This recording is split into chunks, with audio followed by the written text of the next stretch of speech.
Welcome back to Sensible 2020. I'm your host, Seth Adler, and by that I mean event host. It's been my pleasure and honor to be a part of this. Great sessions to date, great speakers to date. This session is no different. Your, I guess, moderator or host for the session is Jason Ortiz, who you know and love. And your guest of honor is Dr. Rachel Knox, who, if you don't know her, you will get to know her well now, and you should have known her before. So without further ado, Jason Ortiz to introduce Dr. Knox. Right on. Thank you, Seth. Really appreciate the intro, and I'm honored to be here today with a good friend of mine, Dr. Rachel Knox, as a keynote for the SSDP International Conference. I've known Dr. Knox at least for the last 5 years or so, because she was also a founding board member with me for the Minority Cannabis Business Association. But outside of that, she is also a physician at the American Cannabinoid Clinics in Oregon. She is the chair of the Oregon Cannabis Commission and has appeared on the Today Show, and most recently produced a fantastic TED Talk that everyone should check out. There'll be a link in the chat here. And so I'm honored to introduce Dr. Rachel Knox. And I would just like to start way at the beginning. Let's talk a little bit about what was your upbringing like, what was your family? What was it that, how you grew up that you decided to enter medicine? Sure. Well, I am the middle child of two physicians. My dad came from a working class white family in Eastern Washington, the second of 5 kids. And my mom grew up in Richmond, California. She was actually the fourth of 15 kids born to Pentecostal parents, very Pentecostal. My granddaddy was a pastor. They had a very strict, upbringing. But I think what's really notable from growing up with these two docs and a doc hailing from the Bay Area is that I grew up learning about my mom picketing at Berkeley for pigs off campus. There's a lot of suppression at the time by the police. It was the Black Panther movement and all of that. She did that. She also got to march to bring the first African American Studies department to Cal. So I grew up with those stories, but I still grew up as the child of two docs. So, for me, it made sense to become a doctor. Now, my older brother didn't, but my sister and I both followed in their footsteps. And my parents met in medical school. That's how this all happened, in Seattle at UW. And my dad was an emergency medicine doc. I thought that was really cool profession. My mom was an anesthesiologist, so she was in the OR, putting people to sleep and waking people up. Literally taking people to the brink of death and back. So I thought medicine was a noble profession. It demonstrated well to me that it could provide a good quality of life. So for me, it was a no-brainer, and I ended up going to Duke and majoring in pre-med and African American studies. Wow, right on. So a whole family of medical professionals. And so we're thankful to your whole family. Now we're going to need you more than ever. But I do want to hear a little more about your experience at Duke and medical schools. SSDP is a student movement. And so I'm wondering if there was ever a conversation around activism, during your student years, whether the war on drugs or health equity, and also during medical school. Yeah, so I went to school to be pre-med and to end up going to medical school. And I thought I was going to major in psychology, but my first semester at Duke, I took a very popular introduction to African American Studies class, and it changed my whole world. So I ended up majoring in African American Studies, learning the information and history and cultural exploration I should have had as a youth. And for me, that was really pivotal, because I'm a physician who now understands that you attack problems at their root cause. And when I think about African Americans, in this country, and how we've been deprived of our own history, which is integral to identity, to collaborative foresight, etc. Like anything and everything, it really hinges upon knowing your history, knowing your identity, knowing where your people came from, and collectively knowing where you want to move to. So it was really funny when I graduated and started contemplating my future. I remember having a conversation with my mom about me not going to medical school, but becoming an intellectual revolutionary and starting what at the time I called African American school. Nice. Like Jewish American school or German American school or Chinese American schools. Like, we're gonna have a school on Saturdays for all African Americans. Like that's where I was going. My mom reeled me back in. And you've done too much. You've come too far to not go to medical school.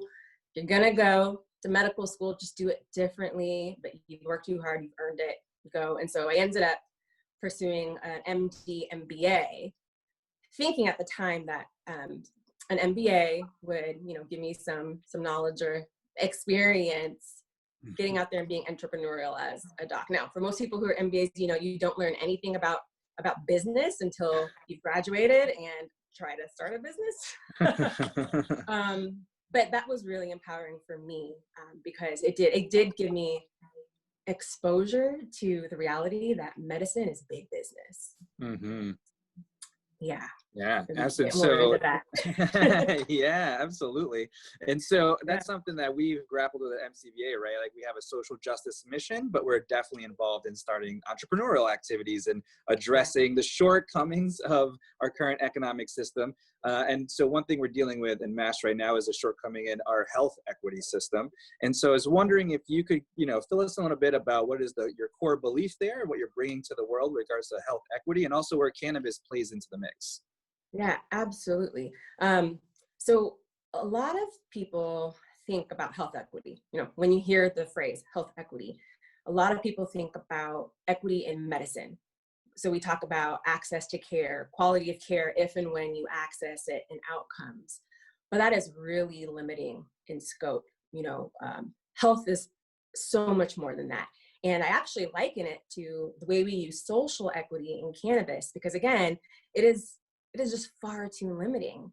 Health equity, in that respect, and social equity in the cannabis world, really don't do what I call due diligence in digging into the root causes of the problems that we're trying to achieve. For me, health equity is the amalgamation of 4 generalized equity buckets. And I categorize these as follows. We have economic equity, which is about, an individual or a household or a community's ability to maintain capital so that they can spend money to do certain things. So that's economic equity. The second one is social equity, which we're all very familiar with, but I don't think we conceive of it entirely of what it truly is. So social equity actually speaks to a network of resources, or an ecosystem that facilitates participation, access, cooperation, trust. It facilitates what we do day in and day out. Next, we have what I call human equity, and that's where health comes in, human equity. So how well are these individuals, because we've invested in their health, we've invested in their education, we've invested in them developing skills so that they can earn that money and participate in these social networks. And then the very last thing that nobody ever thinks of, or we do, but it usually is the last thing we think of, is environmental equity. And that means, the ability to maintain clean air, clean water, clean soil, nutrient-dense soil, renewable energy. And all of those things require investment, and all of those things determine the health of an individual. In medicine, we call that, again, using the word social, the social determinants of health. Again, too narrow, in my opinion. So let's just call them determinants of health. Those are the determinants of total health. And so I like to think of equity in terms of the totality. And all of those things determine our health and well-being, right? If we're not healthy and well, the society is unsustainable. So I really want to get us to stop thinking that right now. In such a narrow way. Yeah, in terms of social equity, in terms of, right, with the COVID crisis right now, we're seeing, disproportionate rates of infection and death amongst the Black population. We're all like, why? It's because we haven't addressed these 4 pillars of health that are what I consider to be total equity or health equity. And so how does the war on drugs and prohibition of certain substances over other impact your work as a health professional, right? So SSDP is here to end the war on drugs. We have a really strong focus on criminal justice reform, but there's also tons of folks that may want to go into psychedelic assisted psychotherapy and other forms of medicine that are on the fringes of being legal right now, but are starting to follow in a similar sense cannabis, in that they're becoming more accepted and actually going through the real medical process. So how so far have you seen drug laws, generally speaking, impact your work as a health professional? Oh, that question is so funny to me because my question is, back to you. How does the war on drugs not affect Sure. the healthcare profession at large? I think it's sad to admit, but the healthcare system has been both the cause and I think the perpetuator of the war on drugs. We were taught that non-prescribed drugs are drugs of abuse, and I'm talking about illicit or street drugs. We're taught that even some of our prescription drugs have potential for abuse, and then we're penalized for overprescribing those drugs that have the potential of abuse once it all gets out of control. And unfortunately, although we all complain, I know lots of doctors complain, we have lots of platforms to do that, we're not rallying together to talk about it, right? We're not changing the narrative so much, and so the cycle continues. The reality is we've all been lied to. Drugs, prescription drugs, make up 70% of our third leading cause of death in this country, which is accidental death. 70%. And a lot of that is wrapped up in our opioid crisis. And we know that cannabis can be used to treat pain. We know that along with chronic pain, for example, we see significant rates of depression and anxiety. Well, guess what can treat depression and anxiety? Psilocybin.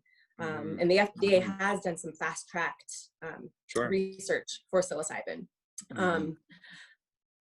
But the issue is we overprescribe these drugs. We're not having the right conversation about how to prevent the very illnesses these drugs are contributing to, or the illnesses that we're relying on these drugs to treat, right? The leading cause of death in this country, let's just take the top 10. The majority, if not all of them, are preventable or reversible. And they're preventable or reversible by eating natural whole foods, limiting toxic exposures at home, at school, at work, or in our environment, taking natural supplements, reducing stress, improving sleep. But we have a major problem in disinvestment of those things in favor of investing in big medicine and big food and big pharmacy. We know that the war on drugs has also made a lot of money for alphabet agencies at the federal level too. So in order to do the right thing, we all have to find new and innovative ways to rally together and insist that change happens. Great. Actually, that's a great segue to my next question. We'll move a little bit away from the policies and more into being part of the broader movement, right? The drug policy movement has been around for 100 years since it's been prohibited. But most recently, over the last 5 years or so, social equity has become a really big issue in both policy, but just how folks talk about equity in cannabis in general. But what has been your experience? You were there when MCBA first started. We were a much smaller org then to where we are now. What have you seen as part of the movement? And also, where do you think that the movement is falling short? Where can we do better? Yeah, I think both of you would agree we've come very far. People are talking about social equity everywhere within the industry, but my concern now is that it's become more of a buzz term and has sort of turned, into tokenism. Just saying we have women in our C-suite or I employ several Black people does not mean that you're creating equity. It's very different. I think everything's been well intended. I think wonderful social equity policies have been developed. I helped inform those, so I don't want to bash those in any way, but I think that the way they're being adopted has left room for much exploitation, by white, foreign conglomerates. And I think that's a part of that problem is policymakers and regulators creating loopholes, intentionally or unintentionally, I don't know. But I think we have a lot of room for improvement. Yeah, we do. And again, I think a lot of our focus has continued to be too narrow for a couple of reasons, right? We talk a lot about criminal justice reform and expungement and reducing the pejorative barriers of entry into the industry for individuals. On the one hand, that's necessary. We have to do that. And now on the other hand, I am starting to hear people talk more about community reinvestment, right? It's not just about creating jobs for people of color. It's about pouring resources back into those communities to address some of the, societal root causes that are creating these problems as people age into the workforce. And again, we have to do them both at the same time. But I'm way more interested in this. And I think a lot of people are starting to talk about this more and more too. So I'm finding my tribe. But that's in looking at cannabis and having some critical thought around how we can leverage cannabis, its legalization, its taxation, and the 50,000 plus industrial uses for it to reinvest in equity in general. I mean, what's stopping us from using this plant in that way? And I think that's the way we're going to have to start to think. You know, what ways can we wield this plant that was once wielded to criminalize people of color to restore some equity for those same communities? You know, I feel very strongly that we should be talking about morality tax in this industry. Interesting. And I say that because it's not just the state's job to tax cannabis and then reserve some of that tax revenue for social equity issues. No, I think that the industry itself has a part to play in that too. I feel like if any of us want to financially benefit from a plant, again, that was wielded to criminalize people of color, that has disproportionately made certain folks wealthy and disproportionately made other folks suffer or become incarcerated or worse, then we all have to pay to play. So I'm very interested in what we can do to hold not just states, and here in Oregon, Portland has done a really great job. So not just municipalities, not just states, but also industry. So individuals and enterprises, I think, have a pretty penny to play too. We cannot just use social equity to our advantage, you know, when necessary. We got to put our money where our mouths are. Yeah, absolutely. You know, that's what MCBA is here to help do. And so, you know, we got to close up here soon, but I do want to leave on a note for the students on their campus. So maybe put yourself back at, you know, Duke when you were a young freshman or sophomore. What do you think the students can do either on their campus or in their community to help advance the cause of health equity? Sure. So first I'll speak to aspiring health and medical students, and what I would say to all of them, what I do say to health and medical students when they ask, is to learn functional and integrative medicine. I don't care if you want to be a conventional doctor or a naturopath or an herbalist, understand how to help people heal, you know, from the root cause. Learn endocannabinology. You know, we discovered the endocannabinoid system because of cannabis, but the endocannabinoid system modulates every other system in the human body. So learn a thing or two about it, because chances are your medical school is not yet teaching it. So know something about that. 2, learn how to advocate for yourself and for others. Healthcare professionals are horrible about advocating for ourselves and rallying together. You know, our systems need reform, but if the healthcare providers aren't participating in moving that reform forward, it's not going to happen. It hasn't yet.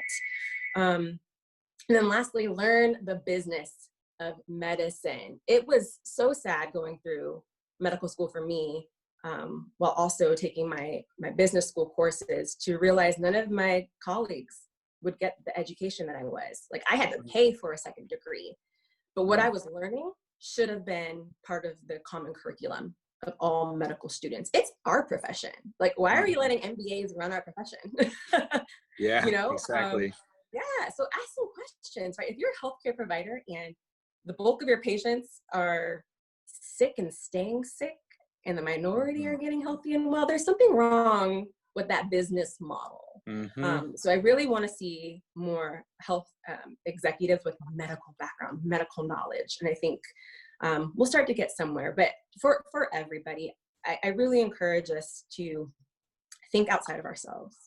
We all live in an ecosystem, in a society. We all depend on one another for our own success. I call that complex integration. Like, what are all the ways that, like, just 3 of us here, what are ways that we can leverage each other's talent and expertise and passion? We all bring something different to the table.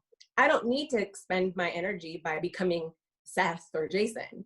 But how can Seth, Jason, and Rachel work together to create, well, the entourage effect, right? Create something that's bigger and more significant and more amplified than any one of us could do on our own. I think we need to see a lot more collective action around innovation and empathy. And you know, I think we have the tool in cannabis and psilocybin. We can talk about other natural medications, but I do in cannabis alone. I think we have the tool that we could wield to truly heal this world. I do. Right on. Well, with that, thank you so much. It's definitely the most inspiring use of the entourage effect I've ever heard of on a social level with each other. I love it. So with that, we're going to shift over to Q&A, but thank you so much, Dr. Knox, for being here with SSDP. My pleasure. Such a wonderful Thank melding you. of worlds to see this happen. So thank you so much. I'm glad to be here. Thank you again.